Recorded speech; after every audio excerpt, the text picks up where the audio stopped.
Back to school na naman nga po ang mga bata bukas sa pagpasok sa school. Kaya maraming nagpapagupit ng mga bata. May ginugupitan nga tayong bata, masyadong mahiyain. Pero sabi niya, gandang ko yung gupit niya para pagpasok bukas, pogi siya. Yan. Ahita na natin. Tapos mamaya ipapakita ko sa inyo yung outcome ng aking gupit sa batang yan. Tahimik lang siya, hindi siya pero nakikipag-usap naman sa akin. Mahiyain lang sa camera. Tinanong ko siya kung pwede i-video, sabi niya, pwede raw basta konti lang. Kundi konti nga lang video ko sa kanya.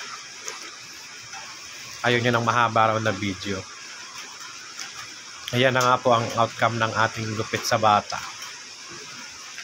Masyadong stricto kasi yung school nila eh. Kailangan daw clean cut. Pagka humaba yung buhok, ginugupit ng teacher. Kaya ayan, clean cut natin. Masyado siyang mahiyain.